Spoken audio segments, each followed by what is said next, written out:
we should see.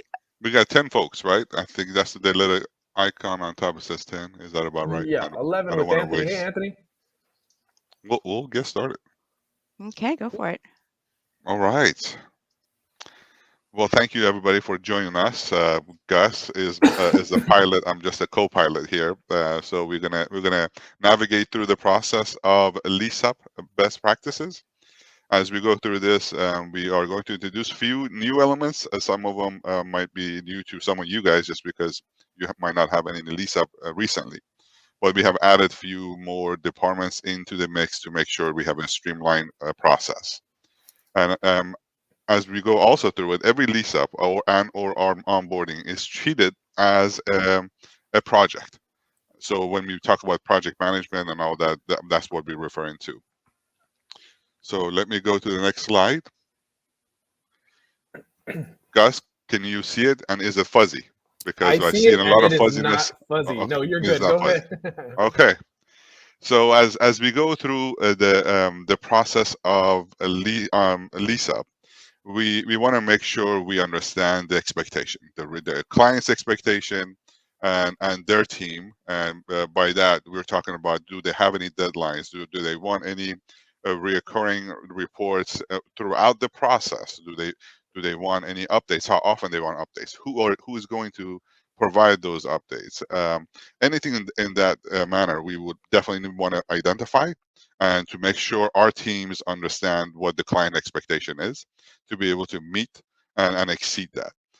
Also, what we are doing, so you guys will know, but we are creating a cheat sheet, a one pager for every client that we have, known clients, so we can start anticipating their expectation, even though every onboarding and every lease up is a little bit different. There's always a new twist to each one. But overall, if we have institutional clients, we should know what the expectations are, because we've gone through this process over and over again. So as we go through the process and the teams are getting up to speed with everything, you'll see more of, we know what CHW wants, we know what Chelsea wants. But if you have a brand new client, this is really what we rely on RPM to educate us on, what the expectation is, what are the goals, what are the what is a possibility for that particular client in the future, or there more properties. um, we try to adjust based on that to make sure we meet that expectation. Any question on that? As we go through this, Gus, we should really pause on each section and see if there are any questions. I don't think you guys can unmute yourself, but if you guys have any questions, um, let us know, and just type it in, and either Gus or I will read it, and then we can answer your questions.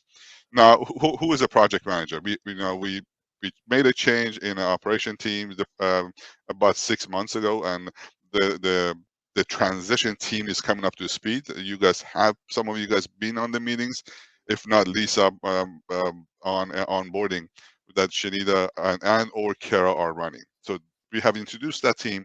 That team is going through the process and making sure that their job is to make sure every department is involved in the communication and get all the information, and also every department is doing their task. Their job is not to do everybody's task. They're coordinating and making sure we're moving forward. As long as we're moving forward and we are hitting those milestones, right, is the key for us. We need to define those milestones, right? And at what stage do we need to hit what goal? So ideally, and Gus will talk about this a little bit later, the CO, we want to know the CO date, even though sometimes that's a moving target, most of the time. Well, we work backwards from that, right? So we reverse that dates and go from to backwards to make sure, when do we need the interest list ready to go? When do we need to have a bank account? When do we need to have certain forms or a copy of a lease? So there are milestones, and we want to make sure we meet all that. Any changes that happens throughout the process. So if an owner all of a sudden changes expectation or a requirement, we rely on the RPMs to let us know. It is key for us to know that, and to be able to adjust the process. Yeah, and okay, I see a question come up, and I will address that. That's a great question, actually. And to be able to adjust what we are doing and to be able to meet and the expectation and the new changes. And there are some special requirements on every single lease up. Gus will talk about that a little later. But just to know that those, uh, and the reason I'm touching base on that on this slide is it's about the timing, right? We need to know what those are. The sooner we know, we can make sure the right systems are set up to be able to support you guys. So that is key for us. Now, Kelly has a question about, hey, how do we know? Is there a tracking? How do we know where we at on the process? Do you have any tracking that we can share? Couple of things we are working on. We are working to identify a project management software that is going to give us, hey, the project is 25%, 30%. So the team is vetting some softwares right now to be able to provide that. Also, when we talk about some of the softwares, like especially on Boston Post, Michelle Seitz, and she has asked this question in the past that, hey, we need to know where the software is, what percentage of that software is ready to go at what point. So we also, with the project management software that we're trying to find, it will provide, this software is 100%, this one is we are 50%. So giving you guys a visibility on that. Hopefully, Kelly, I answer your question on that. Any other questions? Gus, do you want to add anything before I go? Well, I guess I already went to the next screen. No, Before I you go go to the ahead, next Pi. screen. You got it. You good, Yeah, go Gus? ahead. Okay. All right. So Carrie talked about it a lot this earlier today, and then what does compliance do? So for them to do their job, there are certain forms and requirements or information they need. The project manager needs to,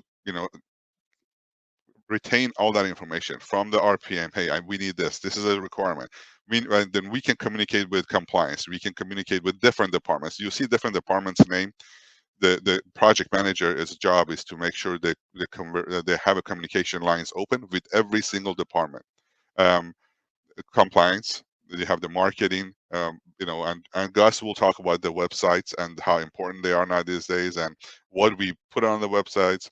The operation team, do we have any special forms we need to worry about? Accounting, we will talk about a little detail later on about, are we when are we going to start depositing? Now there is a cost when the bank is open. It depends on, how we don't want to open it too early, we don't want to open it too late, but then where the fundings come from and when they're going to happen, when we're going to pay the bills. All that information, they need to be managed by the project manager. Once we have all the information, each department will work on their pieces. The project manager will come back on a lot of parts back to the RPM or RVP, going, this is a copy of a lease, for example. Is this meet what the requirements are? We trying to do this, and this is something we have not done a good job in the past. And when I say done a good job, we done it. It's just not been on a timely manner. So we need to push that back out. That's why there's going to be a semi interview with the operation team and the RPM about, does this property have a pool? Does it have this? Because we have to set that up to on-site. Therefore, so the policies will be identified and be able to make sure those are on the lease. So there are a lot of moving parts. RPMs by far is the most critical part of this, the transition. On any transition we do, onboarding, lease up, offboarding, we rely on the RPM to communicate and make it very clear what direction we need to go. Because at the end of the day, that is your property, and you're going to stand in front of the client and answer the questions. So it is important for you guys to be engaged. It's really important to join these meetings. Sometimes they feel like we have a lot of meetings. Actually, there is a meeting for one of the affordable properties as we speak, if I'm not mistaken, that Gus and I are missing. So there are important. Those meetings happen for a reason. We try not to overburden you guys with meetings, but at the same time, we want to make sure that we get the information. All the other departments have the right information. Gus, anything I missed on this part? I think you covered everything. Thank you, Pi. Okay, so I'm gonna go to the next slide. Gus is gonna handle this one. I'm just gonna sit back and enjoy his presentation. Go ahead, Awesome, Gus. awesome. All Thank yours, you, man. Pi. So, my favorite thing, marketing, advertising. Um, So we do have a lot of ways to market a property. We do take into consideration a lot of things: the size of the property, our demographic, needs of the property. Obviously, we take in the budget into consideration. There's a lot of ways to market properties, and we found newer ways to market affordable properties. So with that being said, I usually host a call maybe 5 to 6 months prior to a lease up's certificate of occupancy, just to talk over needs, demographics, all the good stuff that we need to know, so that we can make some recommendations towards marketing. So that's usually held between the RPM, myself, sometimes the RVP is involved. And we sometimes include ownership just to know what our budget looks like, and if they want anything specifically done, if it's marketing to whether it be veteran agencies or a specific demographic, that's usually what we do. For websites, so I know that in the past, it was kind of, we've heard from ownerships that websites aren't really important for the affordable side, and sometimes we get pushback when we want to do an affordable website. That's kind of changed now that we have a lot more people that are tech savvy, and we're able to offer a lot of different services when we have a website. So I think what we want to do is we want to kind of make it a conversation early. We want to make sure that our ownership knows that having a website allows us to offer different services. Like we can have prospects apply easier online. We can market via Google or Bing and direct people to our websites. We can also have prospects pay their bills online, submit maintenance requests and things like that. Not only that, some ownerships like to host their own websites. When we have the ability to host a website from our end, we know for a fact that the property is in compliance when it comes to hearing and visual impairments. So that being said, it's something that we want to push out early on in the lease-up phase. We want to make sure that ownership knows the importance of a website. And the marketing team and Pi, we've been able to secure some pretty cost-effective ways to get a website. So I do think that it's something that's very important. And moving forward, we want to make that a topic of discussion kind of early on.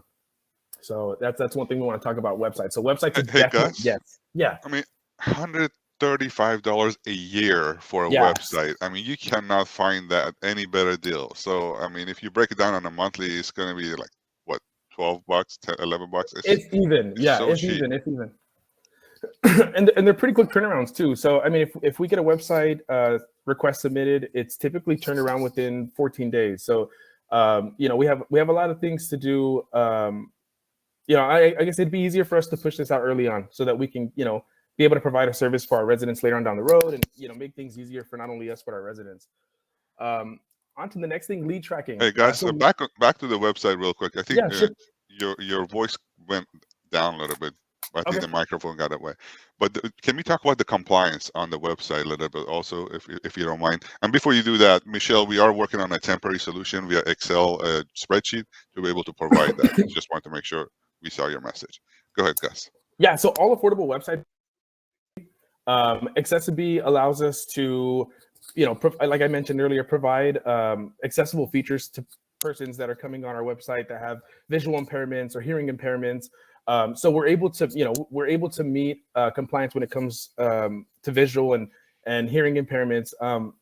So I do think that it's important. Obviously, in order for us to have a website, we have to have that. And we're not 100% sure that our own are in compliance with their website. So that's something that we definitely, when we push our websites out to ownership, we want to let them know, hey, you know what, we're meeting these visual and hearing impairments by using Accessibility, and we can go into detail with that, as we're talking through websites and stuff like that. Now, keep in mind, this is we have received a lawsuit from there is a firm in Texas, the law firm, that's all they do is go to a website, make sure if you're not compliant, they sue you.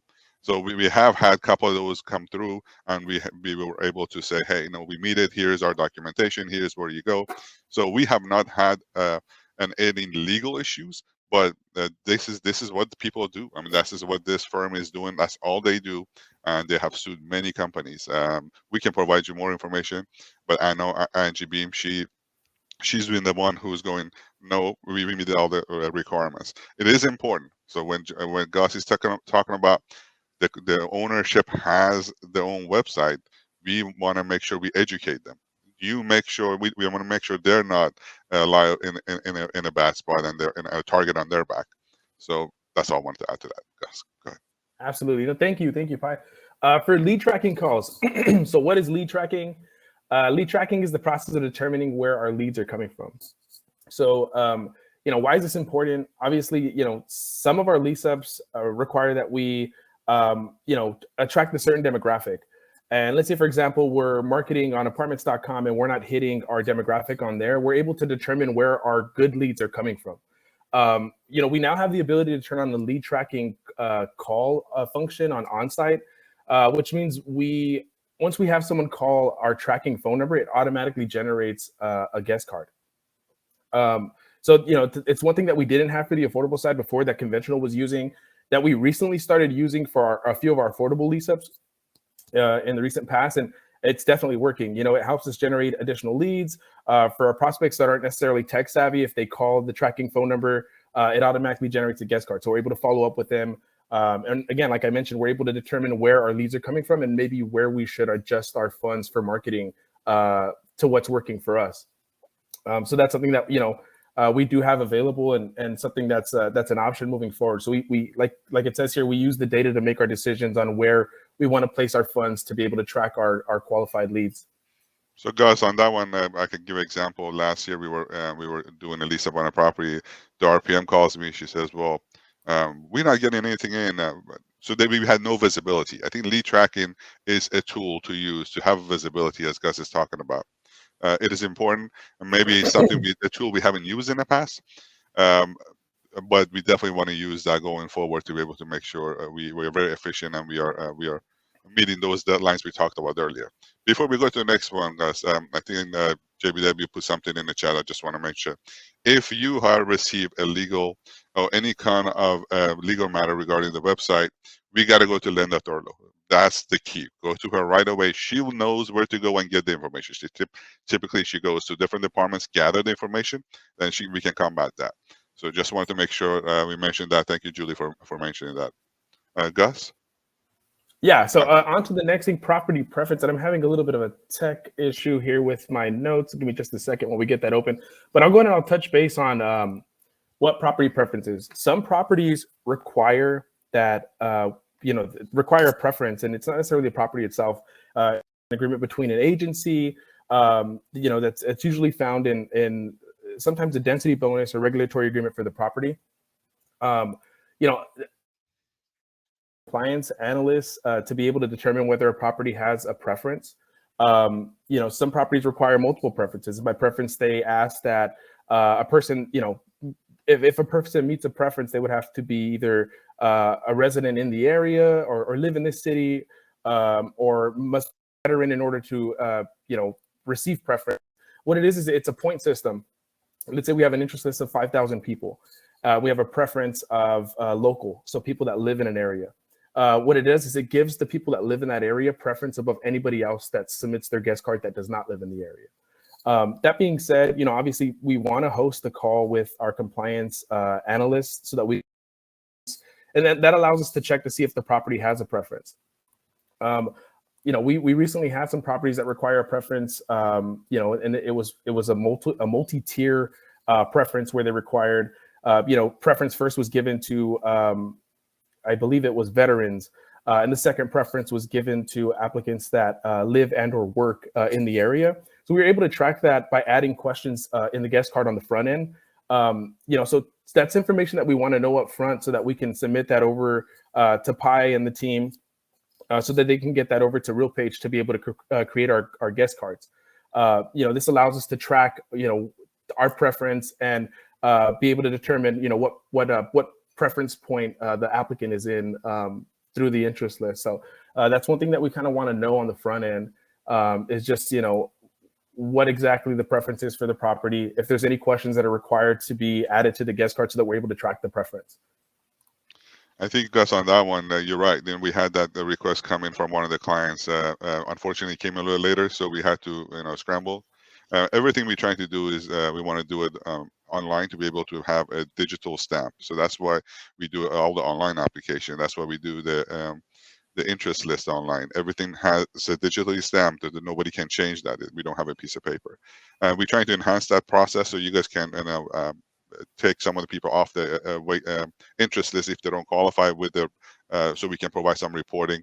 I know some people right now manually they're trying to do it on a spreadsheet or a paper. We will try to provide more information on that. But the sooner you find that out, the preferences, please let us know. If it comes later, you just have to set expectation with the client going, since this came in, it's about 3 weeks to 4 weeks out before we can make it happen. We're going to try to make it happen before then, but it's important that if that those preferences or requirements come in later, that you set that expectation with the client that we just received this. It takes this many days. If you're not sure, reach out to us and we'll be very clear on that.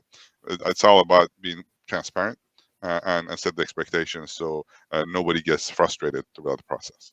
Yeah, and one other thing that I forgot to mention in regards to preference, if it is determined that your property has a preference, you do want to involve your RVP as well as Wes to be able to approve if there's going to be a question added to the guest card and how we want to word that question. So, when it comes to preference, we want to make sure that your RVP is involved, that Wes is involved, and that there's an approval for the question to be added to your guest card.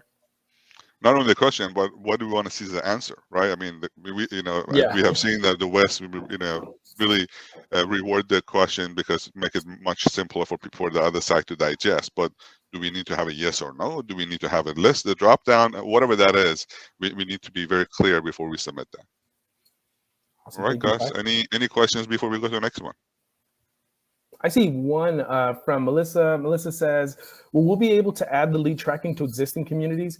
Melissa, yes, it is an option. It is an additional cost. And if you'd like, maybe we can work with your RPM and you can send me an email. We can work to see if we can come up with pricing on that. But I do know there's an additional cost to it. And I do believe that it is something that we can add to an existing property. Absolutely. All right, Gus. Great. So interest lists go live. Typically, we open the interest list anywhere from 6 to 8 months prior to the anticipated certificate of occupancy. This depends again on the size of the project, location, type of community.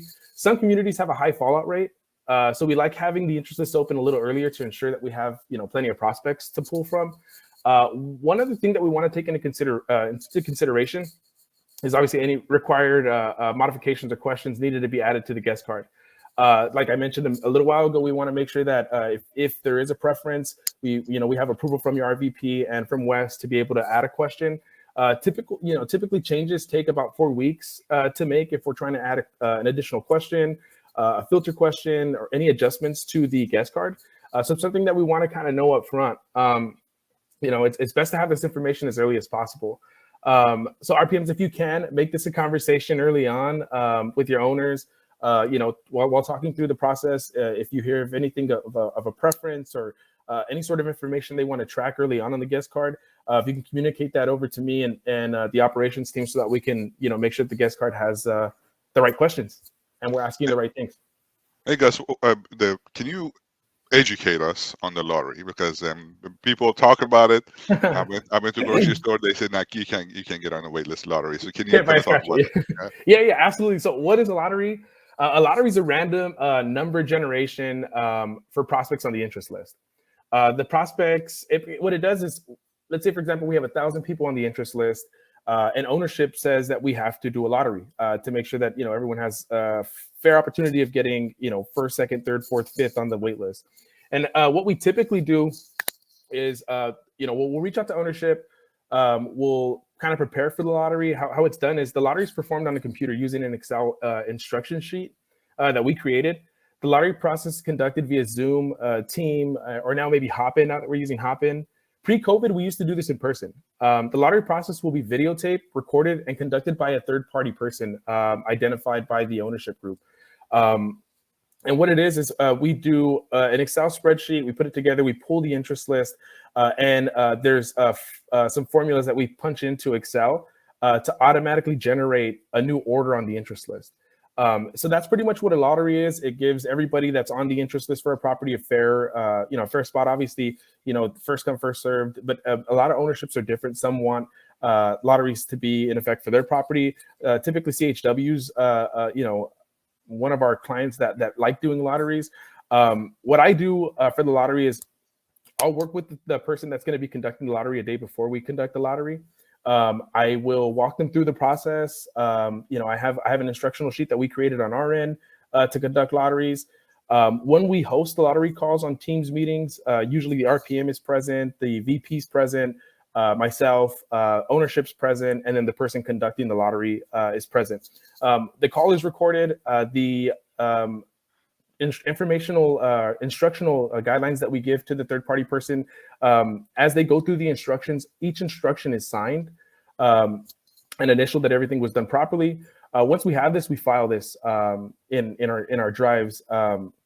So yeah, that's what a lottery is. It's just we randomly generate numbers for all persons on the interest list, and it reorders them from 1 to, let's say, for example, 1,000. So that's what a lottery is, Pi. Appreciate that. You do want to reach out to your ownership group to see if your property is going to have a lottery. I mean, it depends on the ownership group. So there's a question with Michelle is asking, can we look at Can we look at a way of figuring out? I'm sorry. Can we look at figuring out a way to move the interest list setup along so that the actual setup and any needed changes can be made a bit quicker? This has been an issue on some recent setups and is an area that we should focus on and try to find some efficiencies in our process. And I go ahead, Pi. I have a little. Yeah, so I just wanted to say that me and Pi are working on kind of not perfecting this process, but at least making it a little bit easier.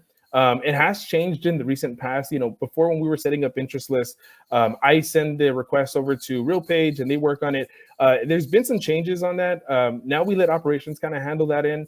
There is information that they're requiring kind of upfront, and I mentioned it to Pi, and we plan to work on creating some sort of workaround for it. I know that they're requesting, like to say, for example, we have a lease up that's going to happen in 9 months, and they're requesting that we have an onboarding form submitted. And, a lot of times we don't have that information up front. We don't have information on the property. We barely have an address, let alone, like a sequence sheet and stuff like that. So I'm working with Pi right now to see if we can come up with an easier way to get an interest list set up without all the information that's required up front. Yeah, in the work in progress, the only requirement we're going to need is the unit types, right? Because people, we want them to select, are they looking for a 2-bedroom or 3-bedroom? So that is really one of the key questions outside of the one-offs that we talked about earlier. But yeah, we're working on that, Michelle, for sure. We have felt the pain ourselves and your frustration and other VPs' frustration on that. No doubt about it. So we'll let you know as soon as we have a workaround or we're able to, find an easier way to get this done and make it a little less painful. Contacting applicants. Contacting applicants. So when should we start contacting prospects to schedule applicant interviews? This is something that, obviously we take a certificate of occupancy into consideration.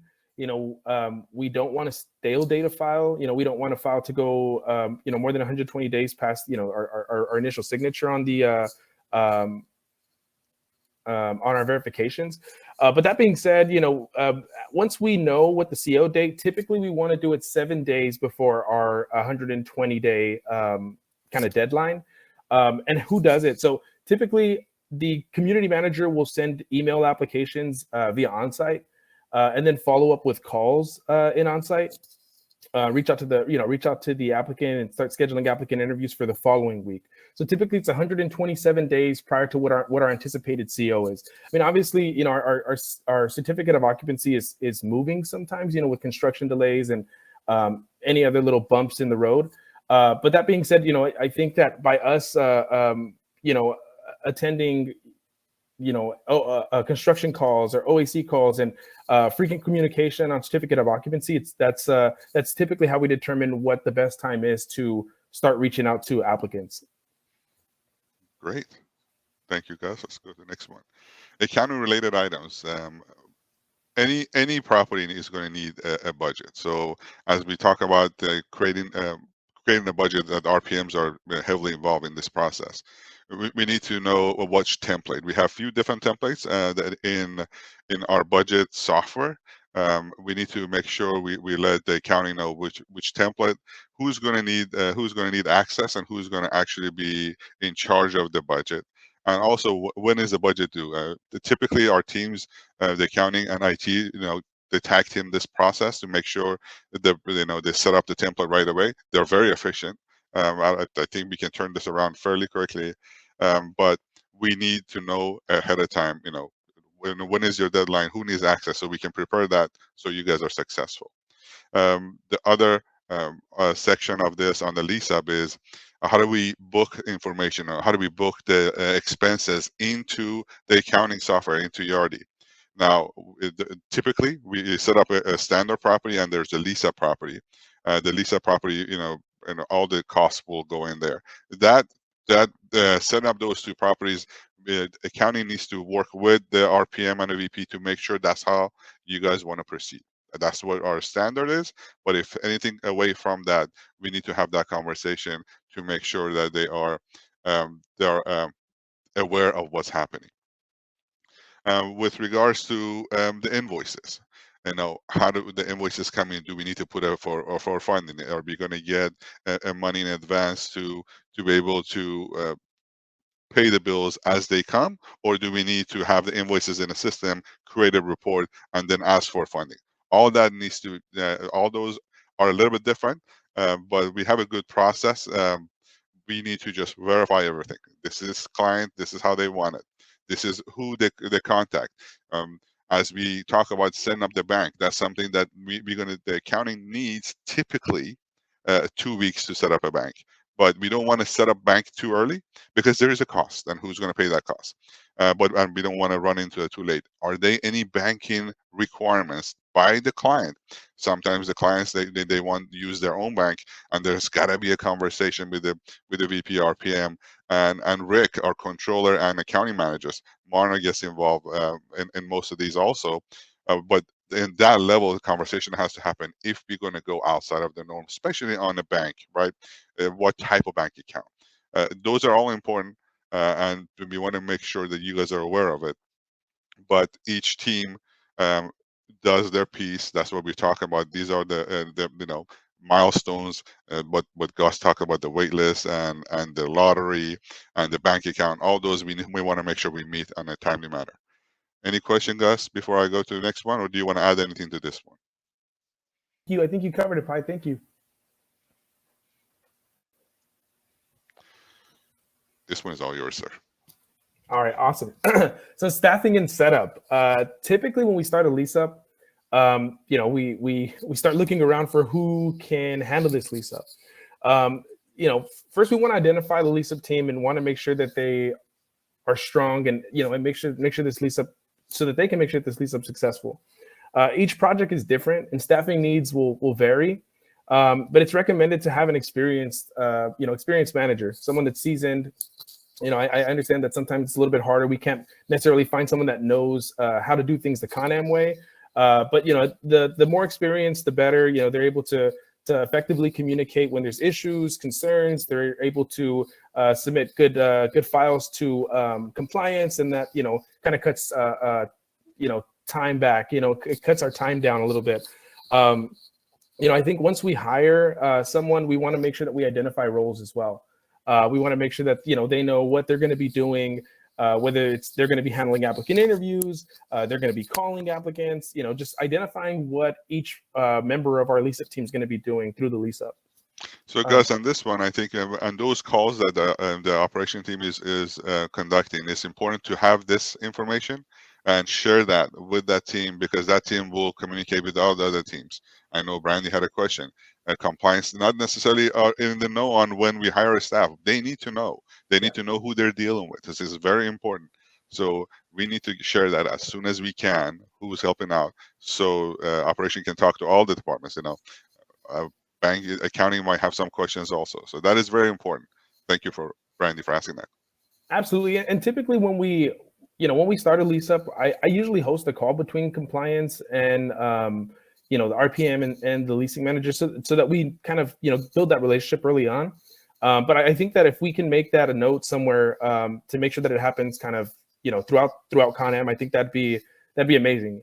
So we're taking note on our end, Brandy, and we'll make sure that that's something that we push forward for future lease ups, so that compliance knows exactly who they're going to and for what.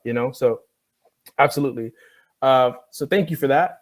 And for temporary office space, most of the times when we start a lease up, the building isn't done yet. It's dirt, or we don't have an office yet. Um, so it's important that we identify where we're going to be leasing up. Typically, we recommend that you do this 5 to 6 months prior to certificate of occupancy. This ensures that the temporary leasing space, is ready to go at the time of lease up. We want to make sure that there's enough space in there for every member of our team to conduct applicant interviews, and so that they're able to work comfortably. If available, we usually use a sister property nearby the community if one's available. If not, though, the RPM, usually works to identify temporary leasing office nearby the project that we can use until we're able to move on site. I have helped in the past to look for some leasing spaces.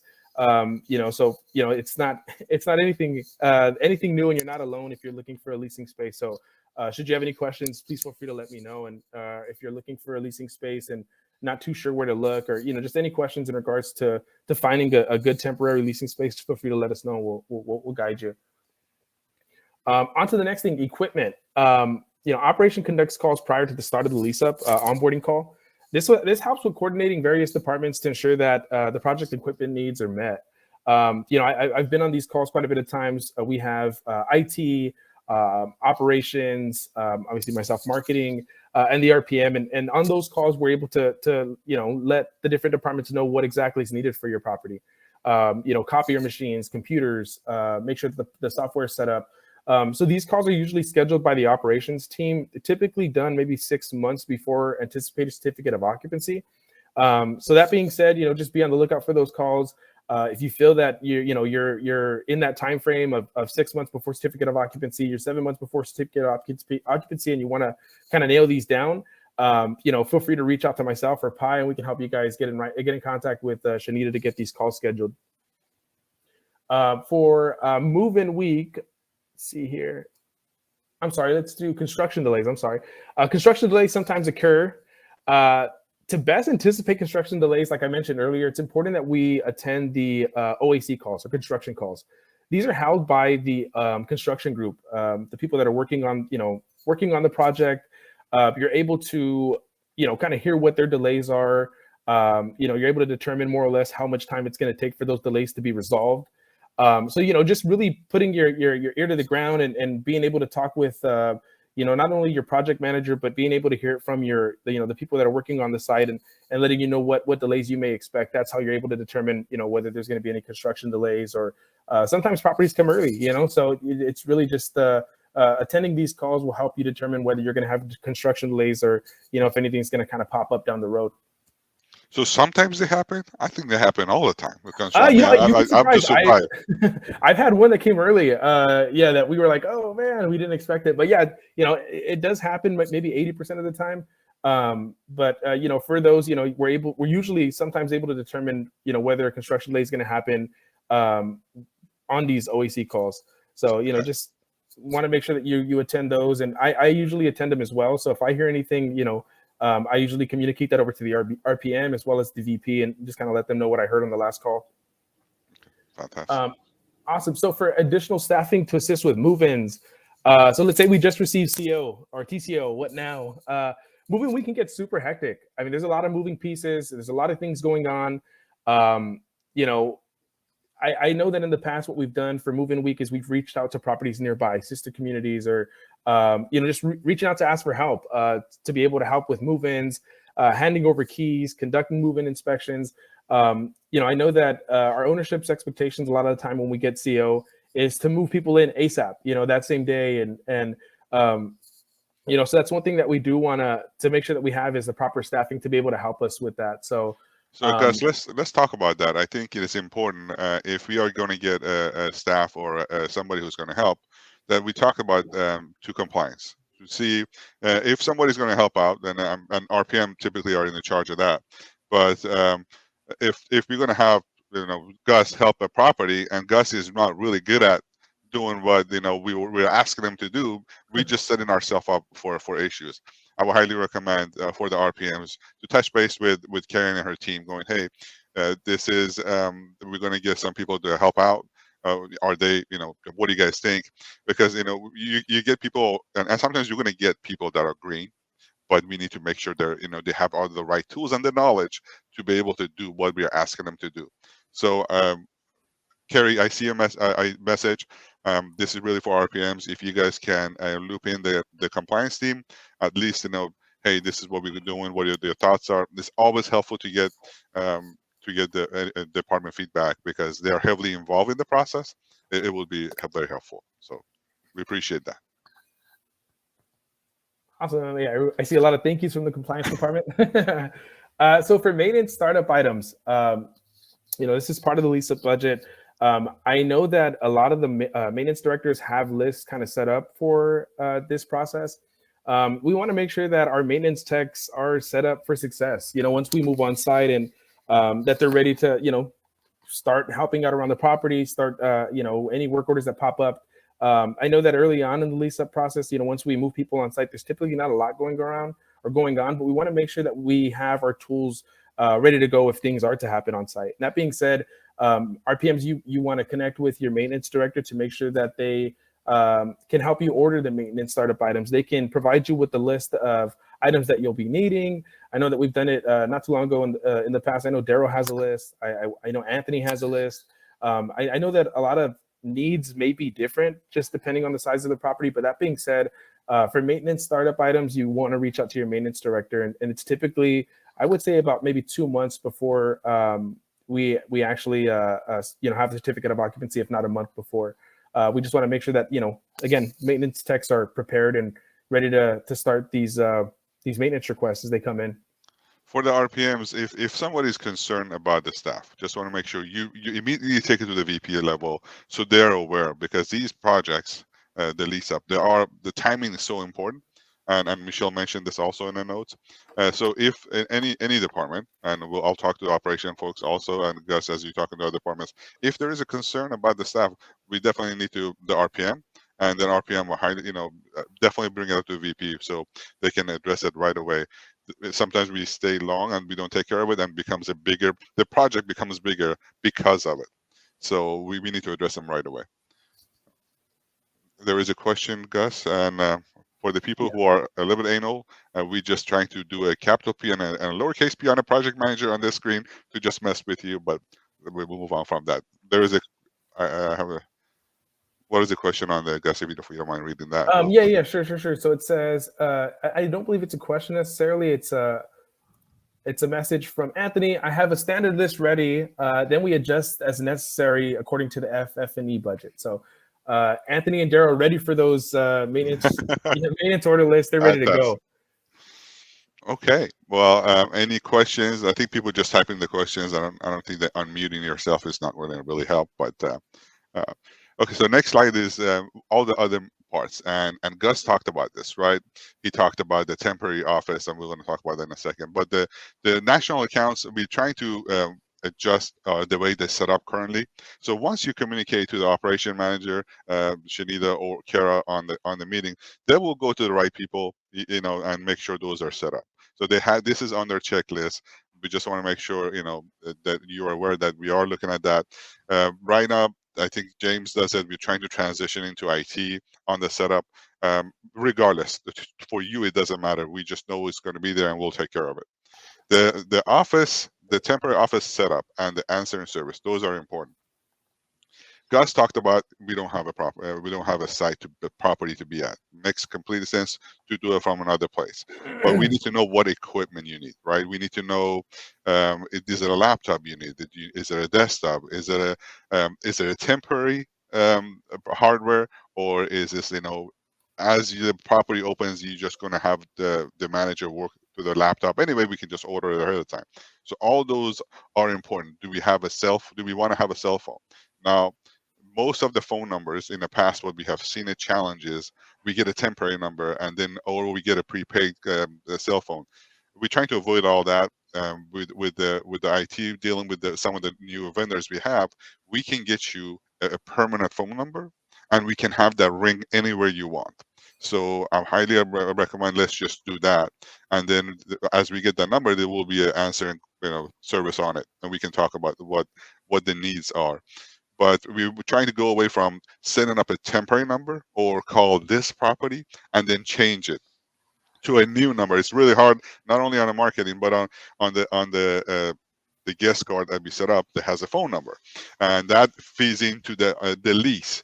So we have seen sometimes running issue with 999 because we just didn't have a number, and then somebody using a different number. It's important to get that squared away right out of the gate, so we just have it ring. And this property, if they're helping out, and the other property, or however that works, that is we can handle that. With regards to the onsite.com setup approval, we talked about the operation team will talk to the RPM to go through what the property has and what the property doesn't have.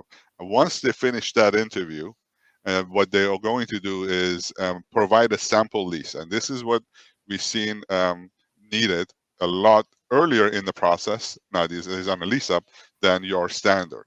So now, as long as the property is identified as a lease up, the operation team will try to get in ahead of time and talk to the RPM. Sometimes you guys don't have that information.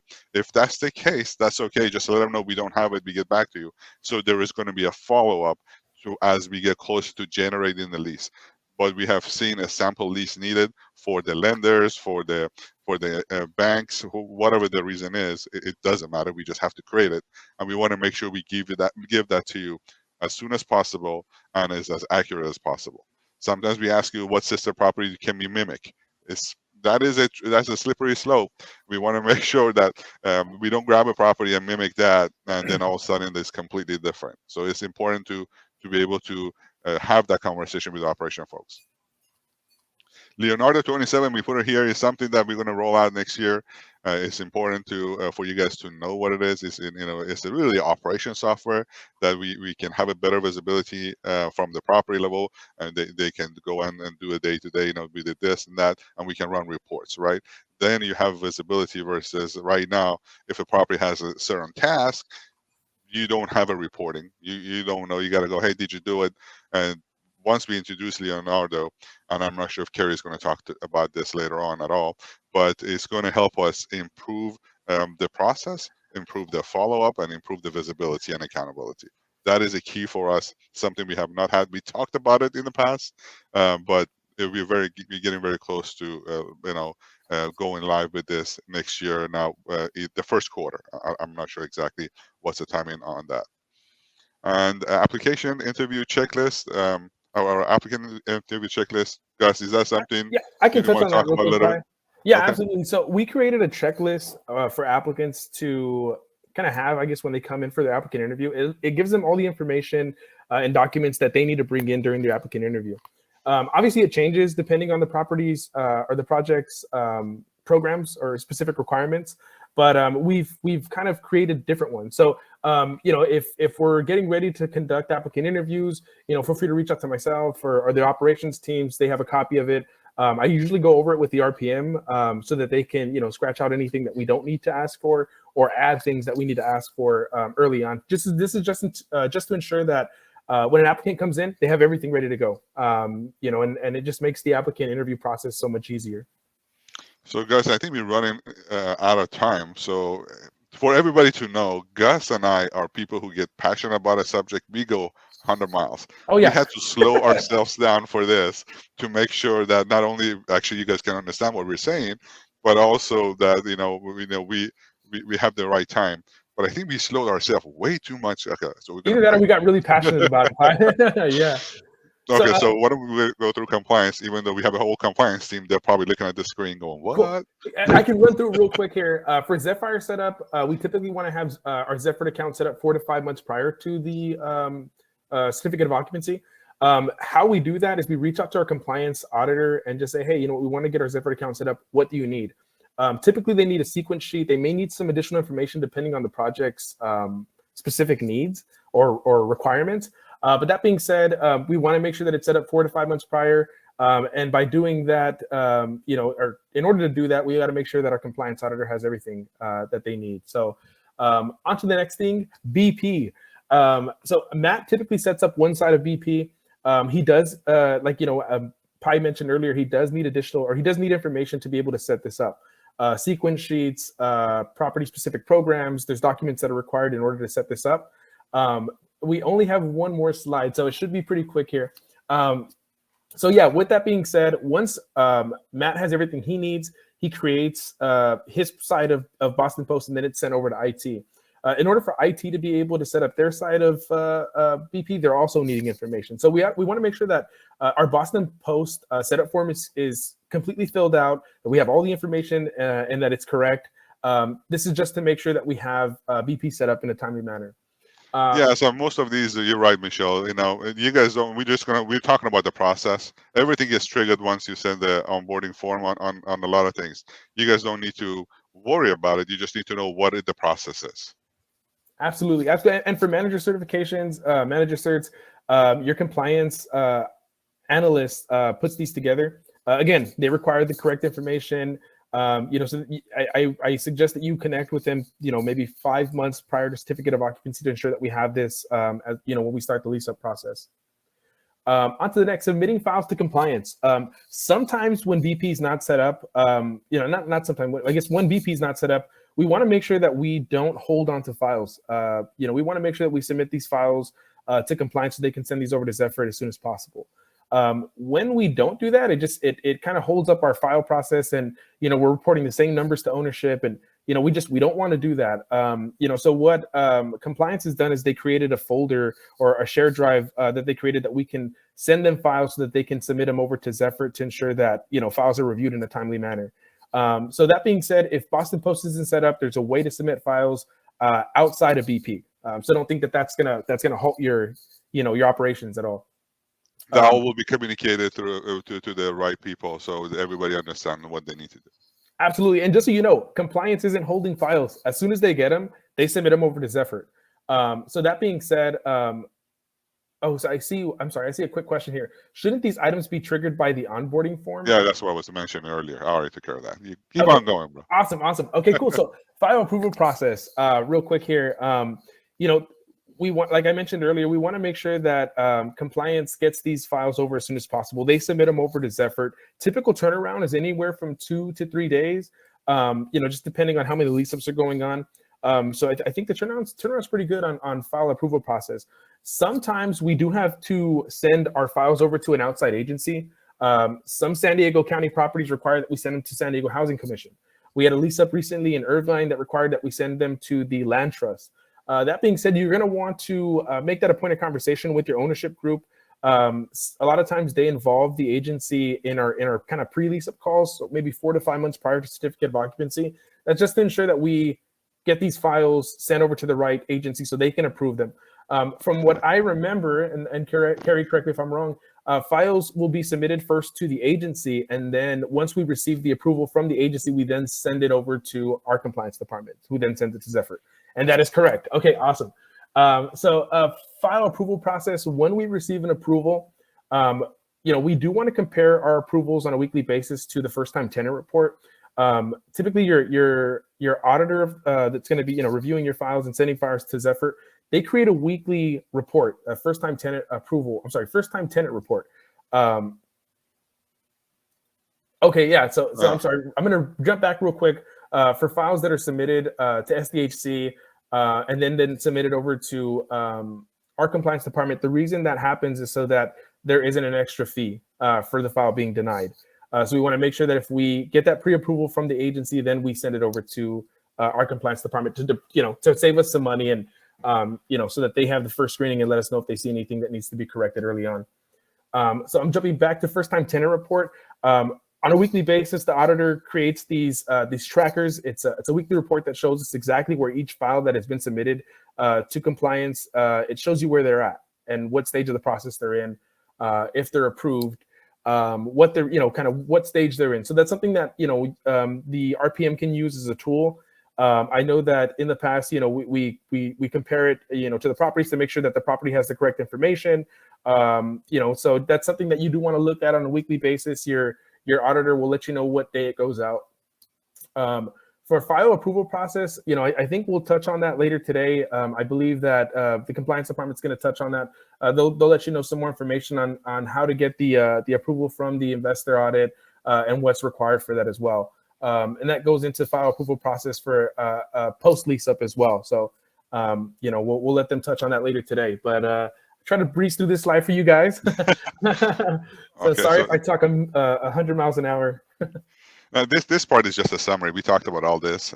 This is really some timelines we put together. We'll share this document with everybody. I think it's posted, and we make sure it goes out. But we're running out of time. There's no reason to go over it. We talked about every single item here. One thing about the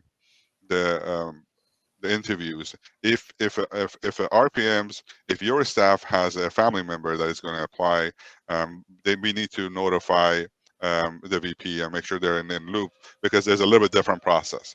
If they have somebody, a family member who's going to go on a wait list, it's important we have a SOP on this one, policy and procedures, just to follow that, because we get compliance and operation get involved in different ways, and we want to make sure everything is followed. Gus, do you want to talk about this? And we talked about everything else. Yeah, I'm not sure. I have one other thing that I want to touch on real quick. It'll just take a second. 5 to 6 months prior to certificate of occupancy, we want to reach out. If we find out that there's going to be any outside agencies like coordinated entry system, VASH is involved, project-based vouchers, housing authority, stuff like that, are agencies like this.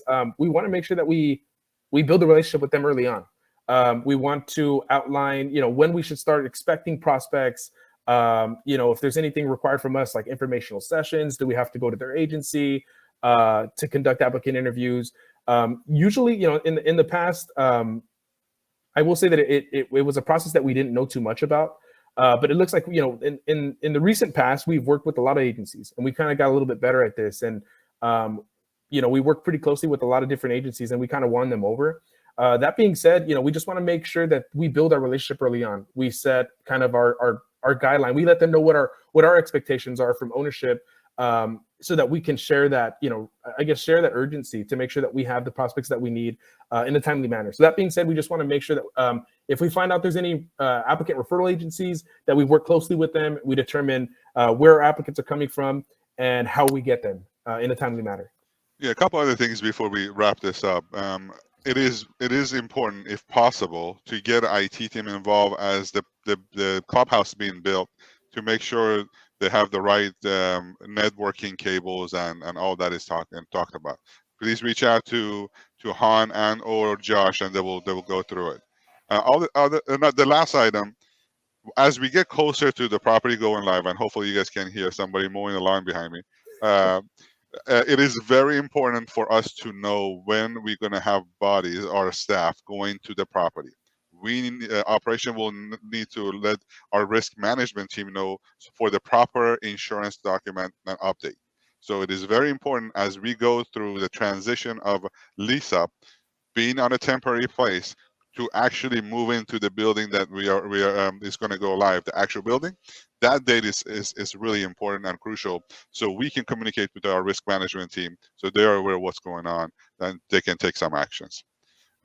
Gus, that's all we have, I think. Anything else? Open the floor for questions. So, Carrie, did we just go way over your time? Yeah, Carrie, sorry about that. Please copy your compliance auditor on outside agency correspondence, so we can. Yeah, I would say any correspondence with outside agencies, please let the compliance team know. I have one other the more information they have, right, the better we can service you guys. And if there's something they can disregard, don't worry about it. Just give them the information. Let them handle what to sort through. Yeah, and speaking on that real quick, I promise, Carrie. So we want to make sure that we communicate any cancellations to compliance as well. Because sometimes they're the last to know, and they have changes that they need to make on their end. So if you hear, of any cancellations, and this is the RPM, if you can communicate that over to the leasing staff as well. If you hear of any cancellations, we want to make sure that compliance is aware right away. Yeah, I think Kelly had a question. If we make this presentation available, there is a donation that you have to provide, $10 check to Gus and Pi. Gus and Pi, yes, the yes, foundation. That's right. And once you do that, then we'd be happy to provide the presentation to you. But outside of that, thank you so much for joining us. Gus, you're amazing. I appreciate you. And everybody else, I'm not sure exactly what we do from here going forward. Carrie, if you want to chime in, or Megan, do we just wait and everybody leaves? How does this